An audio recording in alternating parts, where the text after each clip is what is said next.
El coronel Aureliano Buendía promovió 32 levantamientos armados y los perdió todos.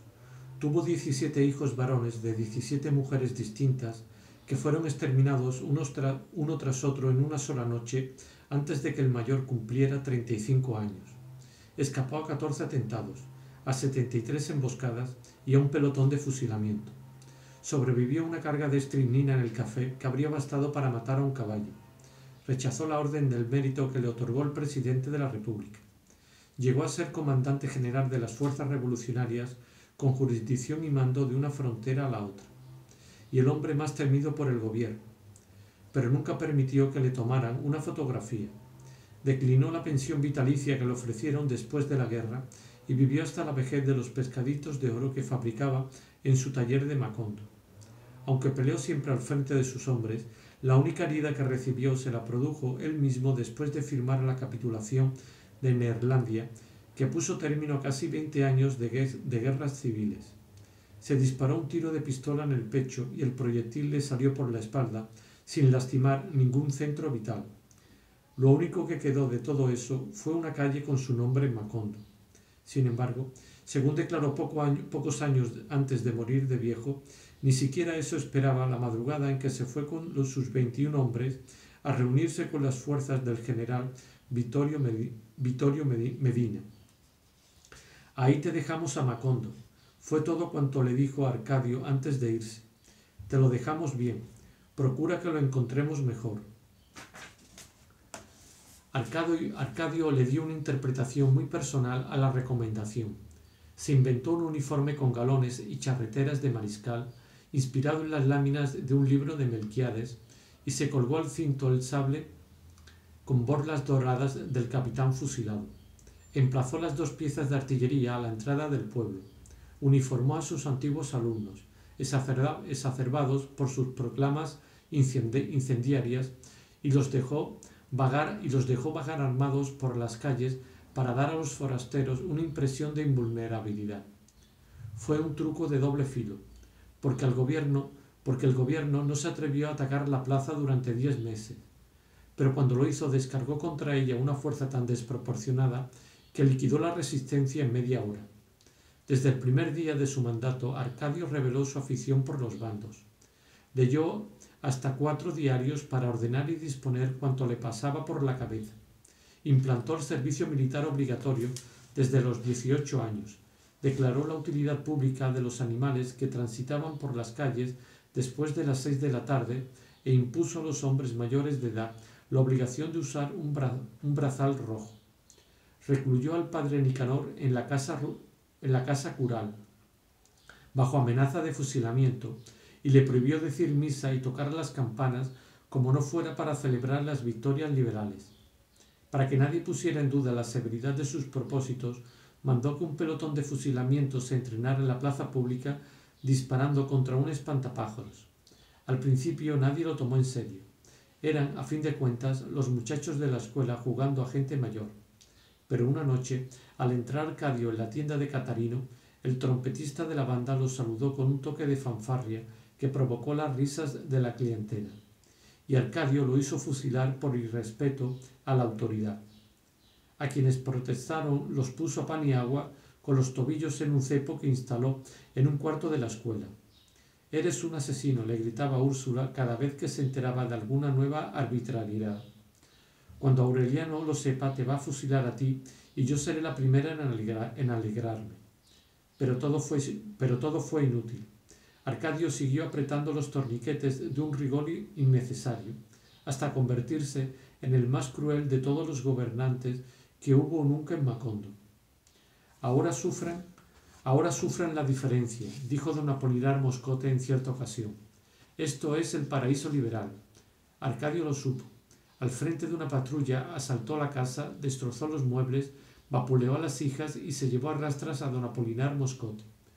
Cuando Úrsula irrumpió en el patio del cuartel, después de haber atravesado el pueblo clamando de vergüenza y blandiendo de rabia un rebenque alquitranado, el propio Arcadio se disponía a dar la orden de fuego al pelotón de fusilamiento. «Atrévete, bastardo», gritó Úrsula. Antes de que Arcadio tuviera tiempo de reaccionar, le descargó el primer vergarazo. «Atrévete, asesino», gritaba, «y mátame también a mí, hijo de mala madre, así no tendré ojos para llorar la vergüenza de haber criado un fenómeno». Azotándolo sin misericordia, lo persiguió hasta el fondo del patio, donde Arcadio se enrolló como un caracol. Don Apolinar Moscote estaba inconsciente, amarrado con el poste donde antes tenían al espantapájaros despedazado por los tiros de entrenamiento. Los muchachos del pelotón se dispersaron, temerosos de que Úrsula terminara desahogándose con ellos. Pero ni siquiera los miró. Dejó a Arcadio con el uniforme arrastrado, bramando de dolor y rabia, y desató a don Apolinar Moscote para llevarlo a su casa. Antes de abandonar el cuartel, soltó a los presos del cepo. A partir de entonces, fue ella quien mandó en el pueblo.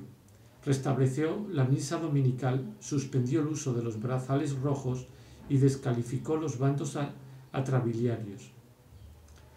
Pero a despecho de su fortaleza, siguió llorando las desdichas de su destino. Se sintió tan sola que buscó la inútil compañía de su marido, la inútil compañía del marido olvidado bajo el castaño. «Mira lo que hemos quedado», le decía, mientras las lluvias de junio amenazaban con derribar el cobertizo de palma. «Mira la casa vacía, nuestros hijos desperdigados por el mundo, y nosotros dos solos otra vez como al principio». José Arcadio Buendía, hundido en un abismo de inconsciencia, era sordo a sus lamentos. Al comienzo de su locura anunciaba con latinajos apremiantes sus urgencias cotidianas. En fugaces escampadas de lucidez, cuando Amaranta le llevaba la comida, él le comunicaba sus pesares más molestos y se prestaba con docilidad a sus ventosas y sinapismos. Pero en la época en que Úrsula fue a lamentarse a su lado, había perdido todo contacto con la realidad. Ella lo bañaba por partes sentado en el banquito, mientras le daba noticias de la familia. «Aureliano se ha ido a la guerra, hace más de 4 meses, y no hemos vuelto a saber de él», le decía restregándole la espalda con un estropajo enjabonado. «José Arcadio volvió, hecho un hombrazo más alto que tú y todo bordado en punto de cruz, pero solo vino a traer la vergüenza a nuestra casa». Creyó observar, sin embargo, que su marido entristecía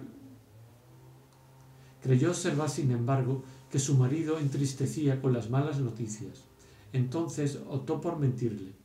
«No me creas lo que te digo», decía, mientras echaba cenizas sobre los excrementos para recogerlos con la pala. «Dios quiso que José Arcadio y Rebeca se casaran y ahora son muy felices». Llegó a ser tan sincera en el engaño que ella misma acabó consolándose con sus propias mentiras. «Arcadio ya es un hombre serio», decía, «y muy valiente, y muy buen mozo con su uniforme y su sable».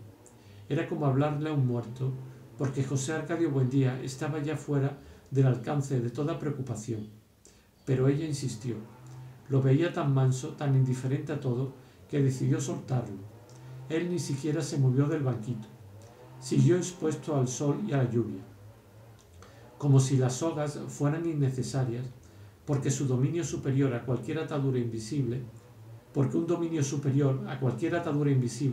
lo mantenía amarrado al tronco del castaño.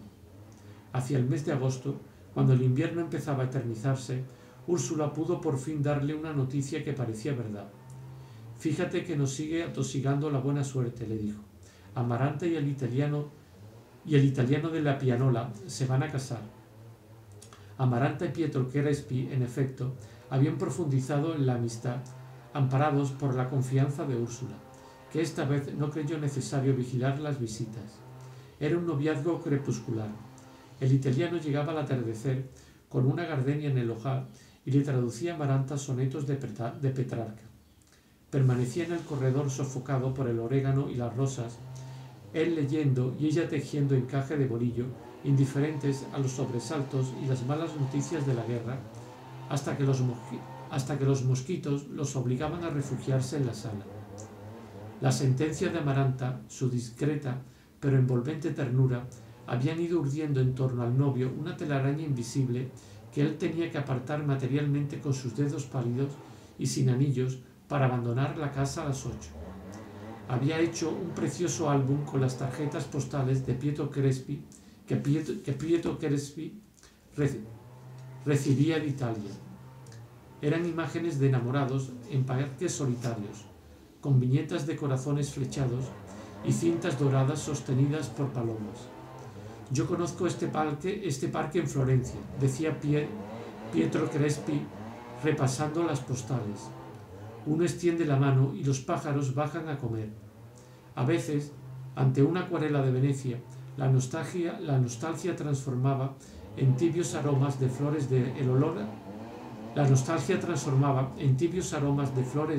el olor de fango y mariscos podridos de los canales.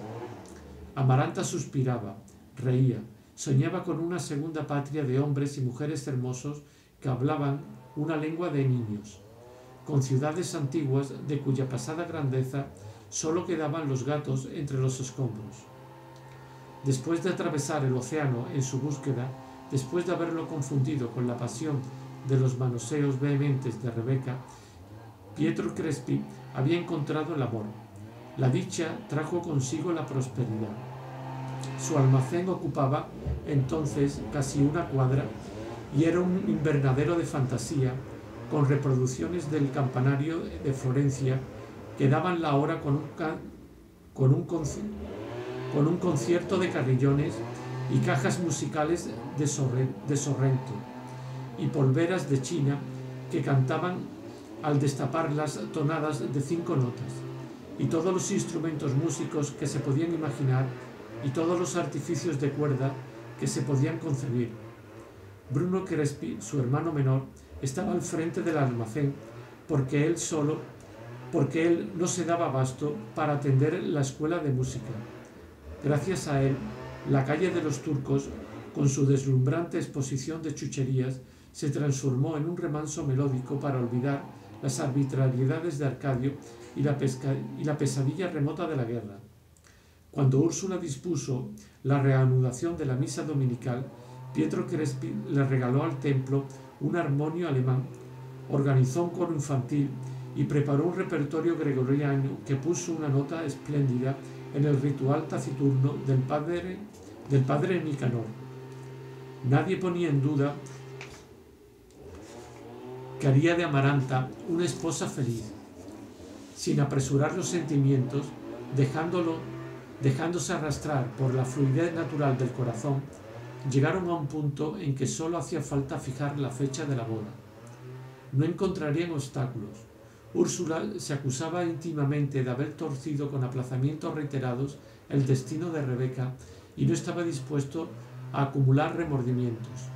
El rigor del luto por la muerte de Remedios había sido relegado a un lugar secundario por la mortificación de la guerra, la ausencia de Aureliano, la brutalidad de Arcadio y la expulsión de José Arcadio y Rebeca. Ante la inminencia de la boda, el propio Pietro Crespi había insinuado a Aureliano José, en quien fomentó un cariño casi paternal, fuera considerado como su hijo mayor. Todo hacía pensar que Amaranta se orientaba hacia una felicidad sin tropiezos, pero al contrario de Rebeca, ella no revelaba la menor ansiedad. Con la misma paciencia con que abigarraba manteles y tejía primores de pasamanería y bordaba pavos reales en punto de cruz, esperó a que Pietro Crespi no soportara más las urgencias del corazón. Su hora llegó con las lluvias aciagas de octubre. Pietro Crespi le quitó del regazo la canastilla de bordar y le apretó la mano entre las suyas. «No soporto más esta espera», le dijo. «Nos casaremos el mes entrante». Amaranta no tembló al contacto de sus manos de hielo. Retiró la suya, como un animalito escurridizo, y volvió a su labor. «No seas ingenuo, Crespi», sonrió. «Ni muerta me casaré contigo». Pietro Crespi perdió el dominio de sí mismo. Lloró sin pudor, casi rompiéndose los dedos de desesperación, pero no logró quebrantarla. no pierdas el tiempo. Fue todo cuanto dijo Amaranta. Si en verdad me quieres tanto, no vuelvas a pisar esta casa. Úrsula creyó enloquecer de vergüenza. Pietro Crespi agotó los recursos de la súplica. Llegó a increíbles extremos de humillación.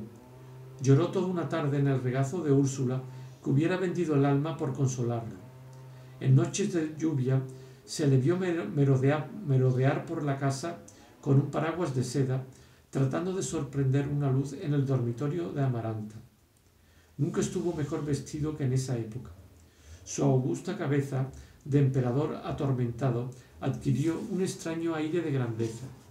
Importunó a las amigas de Amaranta, las que iban a abordar en el corredor, para que trataran de persuadirla. Descuidó los negocios. Pasaba el día en la trastienda escribiendo esquelas desatinadas que hacía llegar a Amaranta con membranas de pétalos y mariposas disecadas y que ella devolvía sin abrir. Se encerraba horas y horas a tocar la cítara.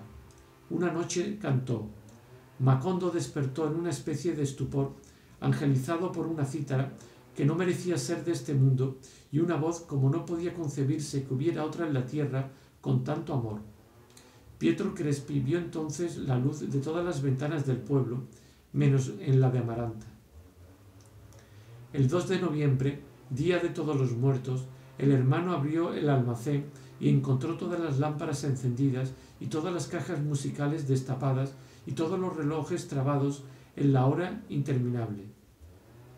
Y en medio de aquel concierto disparatado encontró a Pietro Crespi en el escritorio de la trastienda con las muñecas cortadas a navaja y las dos manos metidas en una palangana de Benjuí. Úrsula dispuso que le velaran en la casa. El padre Nicanor se oponía a los oficios religiosos y a la sepultura en tierra sagrada. Úrsula se le enfrentó. De algún modo que ni usted ni yo podemos entender, ese hombre era un santo, dijo. Así que lo voy a enterrar contra su voluntad junto a la tumba de Melquiades. Lo hizo con el respaldo de todo el pueblo en funerales magníficos. Amaranta no abandonó el dormitorio.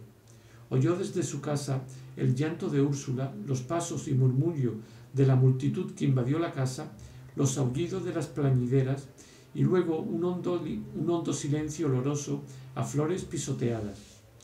Durante mucho tiempo siguió sintiendo el hálito de lavanda de Pietro Crespi al atardecer, pero tuvo fuerzas para no sucumbir al delirio. Úrsula la abandonó.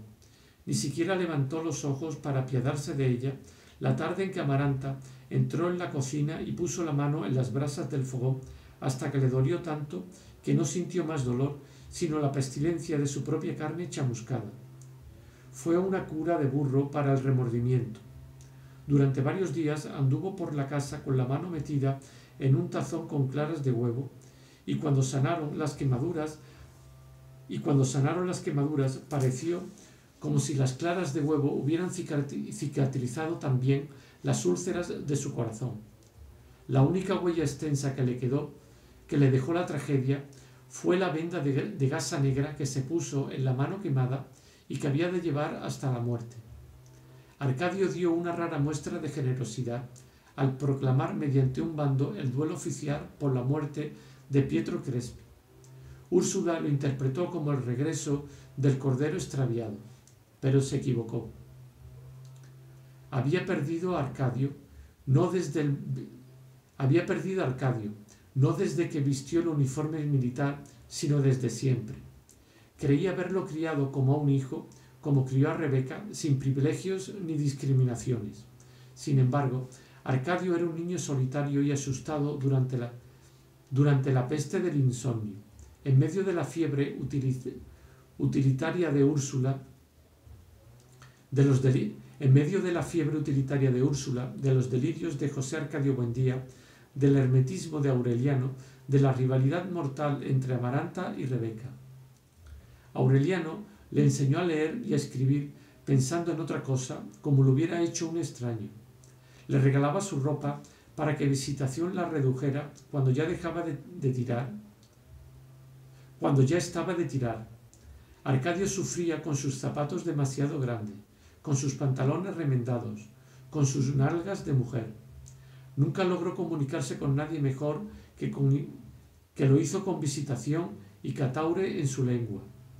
Melquíades fue el único que en realidad se ocupó de él, que le hacía escuchar sus textos incomprensibles y le daba instrucciones sobre el arte de la daguerrotipia.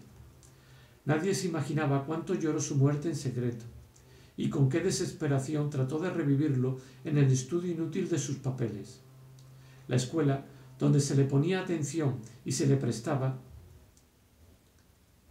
donde se le ponía atención y se le respetaba, y luego el poder, con sus bandos terminantes y su uniforme de gloria, lo liberaron del peso de una antigua amargura.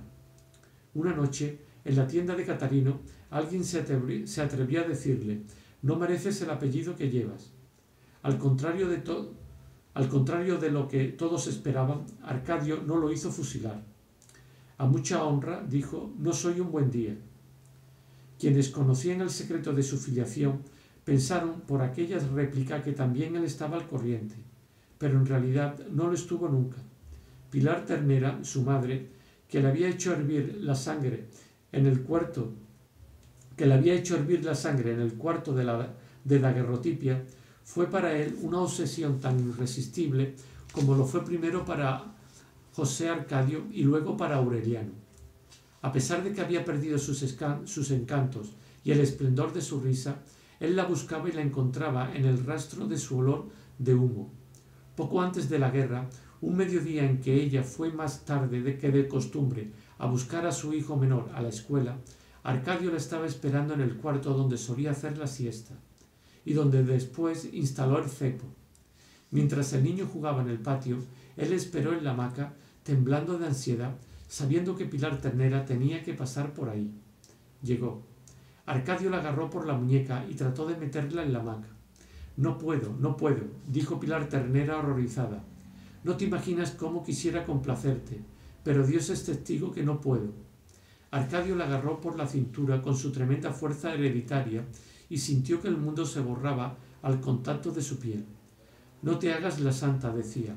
Al fin todo el mundo sabe que eres una puta». Pilar se sobrepuso al asco que le inspiraba su miserable destino. «Los niños se van a dar cuenta», murmuró. «Es mejor que esta noche dejes la puerta sin tranca». Arcadio la esperó aquella noche tiritando de fiebre en la hamaca. Esperó sin dormir, oyendo los grillos alborotados de la madrugada sin término y el horario implacable de los alcaravanes, cada vez más convencido de que lo habían engañado. De pronto, cuando la ansiedad se había descompuesto en rabia, la puerta se abrió. Pocos meses después, frente al pelotón de fusilamiento, Arcadio había de revivir los pasos perdidos en el salón de clases, los tropiezos contra los escaños y, por último, la densidad de un cuerpo en las tinieblas del cuarto.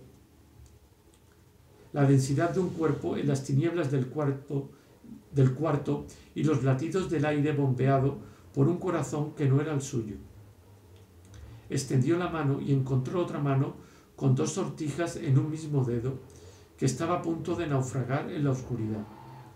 Sintió las nervaduras de sus venas, el pulso de su infortunio, y sintió la palma húmeda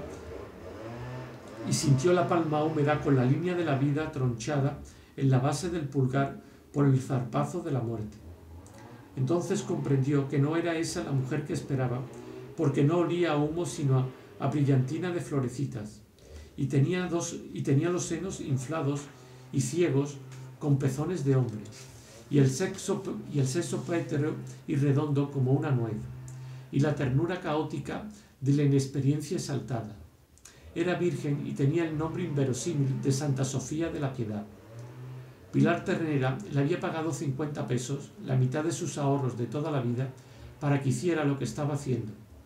Arcadio la había visto muchas veces atendiendo la tiendecita de víveres de sus padres, y nunca Se había fijado en ella porque tenía la rara virtud de no existir por completo sino en el momento oportuno. Pero desde aquel día se enroscó como un gato al calor de su axila. Ella iba a la escuela a la hora de la siesta con el consentimiento de sus padres, a quienes Pilar Ternera había pagado la otra mitad de sus ahorros. Más tarde, cuando las tropas del gobierno los desalojaron del local, se amaban entre las latas de manteca y los sacos de maíz de la trastienda. Por la época en que Arcadio fue nombrado jefe civil y militar, tuvieron una hija. Los únicos parientes que se enteraron fueron José Arcadio y Remedios, con quienes Arcadio mantenía entonces relaciones íntimas, fundadas no tanto en el parentesco como en la complicidad. José Arcadio había doblegado la cerviz al yugo matrimonial. El carácter firme de Rebeca, la voracidad de su vientre, su tenaz ambición, absorbieron la descomunal energía del marido, que de holgazán y mujeriego se convirtió en un enorme animal de trabajo. Tenía una casa limpia y ordenada. Rebeca la abría de par en par al amanecer, y el viento de las tumbas entraba por las ventanas y salía por las puertas del patio, y dejaba las paredes blanqueadas y los muebles curtidos por el salitre de los muertos. El hambre de tierra, el cloc-cloc de los huesos de sus padres, la impaciencia de su sangre frente a la pasividad de Pietro Crespi estaban relegados al desván de la memoria. Todo el día bordaba junto a la ventana, ajena a la zozobra de la guerra, hasta que los postes de cerámica empezaban a vibrar en el aparador y ella se levantaba a calentar la comida mucho antes de que aparecieran los escuálidos perros rastreadores y luego el coloso de polainas y espuelas y con escopeta de 2 cañones, que a veces llevaba un venado al hombro y casi siempre un sartal de conejos o de patos silvestres. Una tarde, al principio de su gobierno, Arcadio fue a visitarlos de un modo intempestivo. No los veían desde que abandonaron las clases, desde que abandonaron la casa, pero se mostró tan cariñoso y familiar que lo invitaron a compartir el guisado. Solo cuando tomaron el café reveló Arcadio el motivo de su visita. Habían recibido una denuncia contra José Arcadio. Se decía que empezó arando su patio y había seguido derecho por las tierras contiguas, derribando cerca y arrasando ranchos con sus bueyes, hasta apoderarse por la fuerza de los mejores predios del contorno. A los campesinos, que no había despojado porque no le interesaban sus tierras, les impuso una contribución que cobraba cada sábado con los perros de presa y la escopeta de 2 cañones. No lo negó. Fundaba su derecho en que las tierras usurpadas habían sido distribuidas por José Arcadio Buendía en los tiempos de la fundación y creía posible demostrar que su padre estaba loco desde entonces, puesto que dispuso de un patrimonio que en realidad pertenecía a la familia. Era un alegato innecesario porque Arcadio no había ido a hacer justicia. Ofreció simplemente crear una oficina de registro de la propiedad para que José Arcadio legalizara los títulos de la tierra usurpada con la condición de que delegara en el gobierno local el derecho de cobrar las contribuciones. Se pusieron de acuerdo. Años después, cuando el coronel Aureliano Buendía examinó los títulos de propiedad, encontró que estaban registrados a nombre de su hermano todas las tierras que se divisaban desde la colina de su patio hasta el horizonte, inclusive el cementerio, y que en los 11 meses de su mandato Arcadio había cargado no sólo con el dinero de las contribuciones, sino también con el que cobraba al pueblo por el derecho de enterrar a los muertos en predios de José Arcadio. Úrsula tardó varios meses en saber lo que ya era del dominio público, porque la gente se lo ocultaba para no aumentarle el sufrimiento. Empezó por sospecharlo. Arcadio estaba construyendo una casa. Le confió con fingido orgullo a su marido. Arcadio está construyendo una casa. Le confió con fingido orgullo a su marido mientras trataba de meterle en la boca una cucharada de jarabe de totumo. Sin embargo, suspiró involuntariamente. No sé por qué todo esto me huele mal. Más tarde, cuando se enteró de que Arcadio no solo había terminado la casa, sino que había encargado un mobiliario vienés, confirmó la sospecha de que estaba disponiendo de los fondos públicos. «Eres la vergüenza de nuestro apellido», le gritó un domingo después de misa, cuando lo vio en la casa nueva jugando barajas con sus oficiales. Arcadio no le prestó atención. Solo entonces supo Úrsula que tenía una hija de 6 meses y que Santa Sofía de la Piedad, con quien vivía sin casarse, estaba otra vez encinta. Resolvió escribirle al coronel Aureliano Buendía en cualquier lugar en que se encontrara para ponerlo al corriente de la situación. Pero los acontecimientos que se precipitaron por aquellos días no solo impidieron sus propósitos, sino que le hicieron arrepentirse de haberlos concebido. La guerra, que hasta entonces no había sido más que una palabra para designar una circunstancia vaga y remota, se concretó en una realidad dramática. A finales de febrero llegó a Macondo una anciana de aspecto ceniciento, montada en un burro cargado de escobas. Parecía tan inofensiva que las patrullas de vigilancia la dejaron pasar sin preguntas, como uno más de los vendedores que a menudo llegaban de los pueblos de la Ciénaga. Fue directamente al cuartel. Arcadio la recibió en el local donde antes estuvo el salón de clases y que entonces estaba transformado en una especie de campamento de retaguardia, con hamacas enrolladas y colgadas en las argollas y petates amontonados en los rincones y fusiles y carabinas y hasta escopeta de cacería dispersos por el suelo. La anciana se cuadró en un saludo militar antes de identificarse. «Soy el coronel Gregorio Stevenson». Llevaba malas noticias. Los últimos focos de resistencia liberal, según dijo, estaban siendo exterminados. El coronel Aureliano Buendía, a quien había dejado batiéndose en retirada por los lados de Riohacha, le encomendó la misión de hablar con Arcadio. Debía entregar la plaza sin resistencia, poniendo como condición que se respetara bajo palabra de honor la vida y la propiedad de los liberales. Arcadio examinó con una mirada de conmiseración aquel extraño mensajero que habría podido confundirse con una abuela fugitiva. «Usted, por supuesto, trae algún papel escrito», dijo. «Por supuesto», contestó el emisario, «no lo traigo. Es fácil comprender que en las actuales circunstancias no se lleve encima nada comprometedor». Mientras hablaba, se sacó del corpiño y puso en la mesa un pescadito de oro. «Creo que con esto será suficiente», dijo. Arcadio comprobó que en efecto era uno de los pescaditos hechos por el coronel Aureliano Buendía. Pero alguien podía haberlo comprado antes de la guerra o haberlo robado y no tenía por tanto ningún mérito de salvoconducto. El mensajero llegó hasta el extremo de violar un secreto de guerra para acreditar su identidad.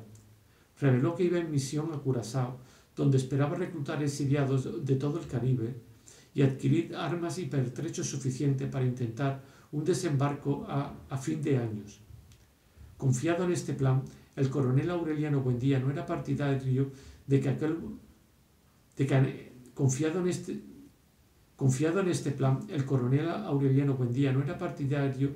en aquel momento se hicieran sacrificios inútiles. Pero Arcadio fue inflexible. Hizo encarcelar al mensajero mientras comprobaba su identidad y resolvió defender la plaza hasta la muerte. No tuvo que esperar mucho tiempo. Las noticias del fracaso liberal fueron cada vez más concretas. A fines de marzo, en una madrugada de lluvias prematuras, la calma tensa de las semanas anteriores se resolvió abruptamente con un desesperado toque de corneta, seguido de un cañonazo que desbarató la torre del templo. En realidad, la voluntad de resistencia de Arcadio era una locura. No disponía de más de 50 hombres mal armados, con una dotación máxima de 20 cartuchos cada uno. Pero entre ellos, sus antiguos alumnos, excitados con proclamas altisonantes, estaban decididos a sacrificar el pellejo por una causa perdida. En medio del tropel de botas, de órdenes contradictorias, de cañonazos que hacían temblar la tierra, de disparos atolondrados y de toques de corneta sin sentido, el supuesto coronel Stevenson consiguió hablar con Arcadio. Evíteme la indignidad de morir en el cepo con estos trapos de mujer, le dijo. Si he de morir, que sea peleando. Logró convencerlo. Arcadio ordenó que le entregaran un arma con 20 cartuchos y lo dejaron con 5 hombres defendiendo el cuartel, mientras él iba con su estado mayor a ponerse al frente de la resistencia. No alcanzó a llegar al camino de la ciénaga. Las barricadas habían sido despedazadas y los defensores se batían al descubierto en las calles, primero hasta donde les alcanzaba la dotación de los fusiles, y luego con pistolas contra fusiles, y por último cuerpo a cuerpo. Ante la inminencia de la derrota, algunas mujeres se echaron a la calle armadas de palos y cuchillos de cocina. En aquella confusión, Arcadio encontró a Amaranta, que andaba buscándolo como una loca, en camisa de dormir, con 2 viejas pistolas de José Arcadio Buendía. Le dio su fusil a un oficial que había sido desarmado en la refriega y se evadió con Amaranta por una calle adyacente para llevarla a casa. Úrsula estaba en la puerta esperando, indiferente a las descargas que habían abierto una tronera en la fachada de la casa vecina. La lluvia cedía, pero las calles estaban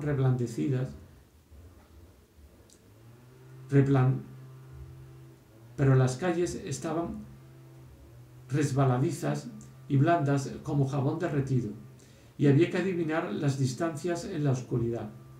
Arcadio dejó a Amaranta con Úrsula y trató de enfrentarse a 2 soldados que soltaron una andanada ciega desde la esquina. Las viejas pistolas guardadas muchos años en un ropero no funcionaron. Protegiendo a Arcadio con su cuerpo, Úrsula intentó arrastrarlo hasta la casa. «Ven, por Dios», le gritaba, «ya basta de locuras». Los soldados los apuntaron. «Suelta a ese hombre, señora», gritó uno de ellos, «o no respondemos». Arcadio empujó a Úrsula hacia la casa y se entregó. Poco después terminaron los disparos y empezaron a repicar las campanas. La resistencia había sido aniquilada en menos de media hora. Ni uno solo de los hombres de Arcadio sobrevivió al asalto, pero antes de morir se llevaron por delante a 300 soldados. El último baluarte fue el cuartel. Antes de ser atacado, el supuesto coronel Gregorio Stevenson puso en libertad a los presos y ordenó a sus hombres que salieran a batirse en la calle. La extraordinaria movilidad y la puntería certera con que disparó sus 20 cartuchos por las diferentes ventanas dieron la impresión de que el cuartel estaba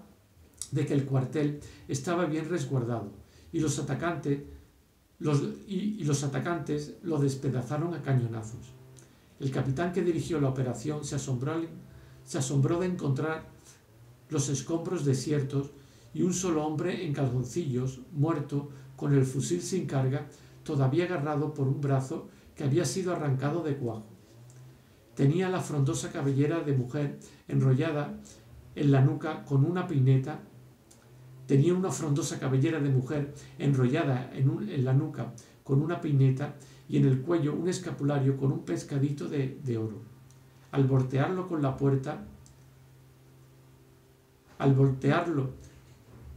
puntera de la bota para alumbrarle la cara, el capitán se quedó perplejo. «Mierda», exclamó. Otros oficiales se acercaron. «Miren dónde vino a aparecer este hombre», les dijo el capitán. «Es Gregorio Stevenson». Al amanecer, después de un consejo de guerra sumario, Arcadio fue fusilado contra el muro del cementerio. En las 2 últimas horas de su vida no logró entender por qué había desaparecido el miedo que lo atormentó desde la infancia. Impasible, sin preocuparse siquiera por demostrar su reciente valor, escuchó los interminables cargos de la acusación. Pensaba en Úrsula, que a esa hora debía estar bajo el castaño tomando el café con José Arcadio Buendía. Pensaba en su hija de 8 meses, que aún no tenía nombre, y en el que iba a nacer en agosto. Pensaba en Santa Sofía de la Piedad, a quien la noche anterior dejó salando un venado para el almuerzo del sábado, y añoró su cabello chorreando sobre los hombros y sus pestañas que parecían artificiales. Pensaba en su gente sin sentimentalismo, con un severo ajuste de cuentas con la vida, empezando a comprender cuánto quería en realidad a las personas que más había odiado. El presidente del Consejo de Guerra inició su discurso final. Antes de que Arcadio cayera en la cuenta de que habían transcurrido 2 horas, el presidente del Consejo de Guerra inició su discurso final antes de que Arcadio cayera en la cuenta de que habían transcurrido 2 horas. Aunque los cargos comprobados no tuvieran sobrados méritos, decía el presidente, la temeridad irresponsable y criminal con que el acusado empujó a sus subordinados a una muerte inútil bastaría para merecerle la pena capital. En la escuela desportillada, donde experimentó por primera vez la seguridad del poder, a pocos metros del cuarto donde conoció la incertidumbre del amor, Arcadio encontró ridículo el formalismo de la muerte. En realidad no le importaba la muerte sino la vida, y por eso la sensación que experimentó cuando pronunciaron la sentencia no fue una sensación de medio sino de nostalgia. No habló mientras no le preguntaron cuál sería su última voluntad. Díganle a mi mujer, contestó con voz bien timbrada, que le pongan a la niña el nombre de Úrsula. Hizo una pausa y confirmó, Úrsula como la abuela. Y díganle también que si el que va a nacer nace varón, que le pongan José Arcadio, pero no por el tío, sino por el abuelo. Antes de que lo llevaran al paredón, el padre Nicanor trató de asistirlo.